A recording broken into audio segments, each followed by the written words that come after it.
औज़ुबिल्लाहिमिनश्शैतानिर्रजीम बिस्मिल्लाहिर्रहमानिर्रहीम। अस्सलाम वालेकुम। कैसे हैं आप लोग? मैं हूं हसन इकबाल। आज हम बायोलॉजी शुरू करने जा रहे हैं। तो सबसे पहले हम बायोलॉजी का तारुफ करते हैं कि बायोलॉजी है क्या चीज़। तो बायोलॉजी से मुराद ज़िंदगी का साइंसी मुताला है। लफ्ज़ जो बायो है दो यूनानी यानी कि ग्रीक अल्फाज से अख़ज़ किया गया है। ये लफ्ज़ बायोस और लोगोस हैं। और बायोस का लफ्ज़ी मतलब जो होता है ज़िंदगी है, और जो लोगोस का लफ्ज़ी मतलब है वो सोचना और वजह तलाश करना। यानी कि बायोस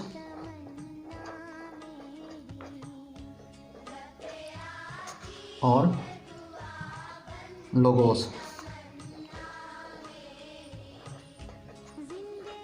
अब जो बायोस है उसका मतलब है ज़िंदगी,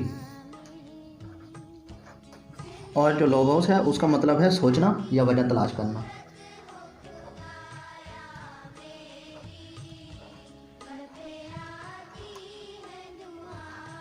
यानी कि अगर बायोलॉजी का हम देखें तो बायोलॉजी का मतलब होता है कि ज़िंदगी की वजह तलाश करना, ज़िंदगी के बारे में सोचना।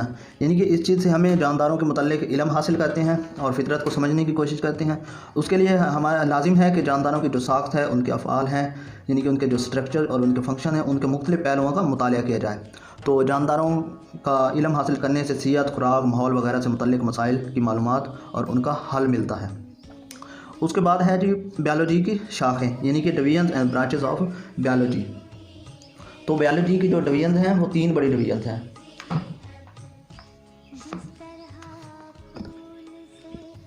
बायोलॉजी की तीन बड़ी डिवीजन हैं जिनमें ज़ूलॉजी, बॉटनी और माइक्रोबायोलॉजी।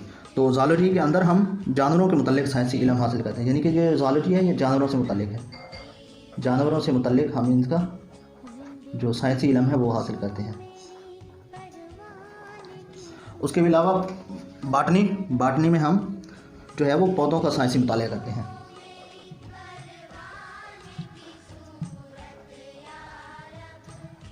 पौधों के मुतालिक जो साइंसी मुताला हासिल किया जाता है उस ब्रांच को हम बॉटनी कहते हैं। और माइक्रोबायोलॉजी जिस तरह नाम से ज़ाहिर है, माइक्रो ऑर्गेनिज़म्स का मुताला जो है वो इससे किया जाता है। माइक्रो ऑर्गेनिज़म्स कौन से हैं? बैक्टीरिया है, वाइरसेस वगैरह, ये जो है ये माइक्रोबायोलॉजी के अंदर आते हैं।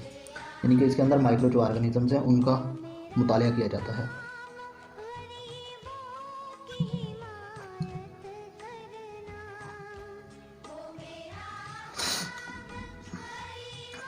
क्योंकि हमें ज़िंदगी के जो मुख्तलिफ पहलू हैं उनका इल्म हासिल करने के लिए इन डिवीजन को हमने अब फिर आगे मज़ीद कुछ शाखों में तकसीम किया हुआ है जो कि मंदरजा झैल हैं। बायोलॉजी की शाखें कौन सी हैं, यानी कि ब्रांचेस ऑफ बायोलॉजी।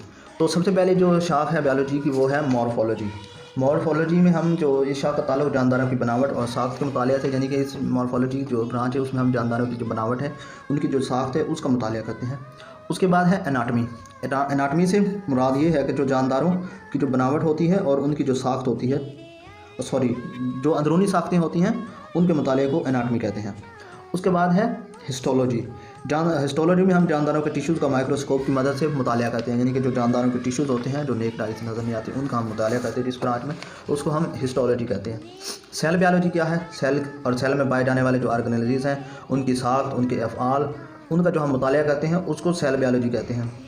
और इस शाख में सेल की तकसीम यानी कि सेल डिवीजन का मुताला भी किया जाता है। यानी कि जो सेल तकसीम होता है उसका मुताला भी सेल बायोलॉजी में किया जाता है।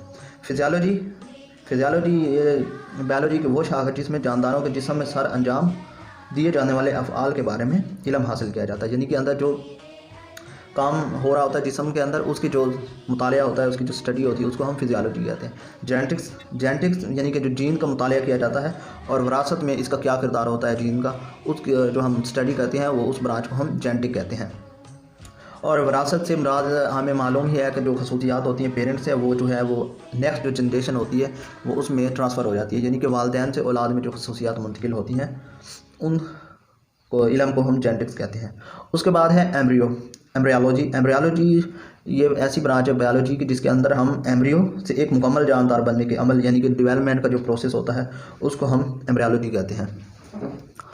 आज के लेक्चर का हम यही इख्तिताम करते हैं। इंशाल्लाह कल एक नए लेक्चर के साथ आपकी खिदमत में हाजिर होंगे।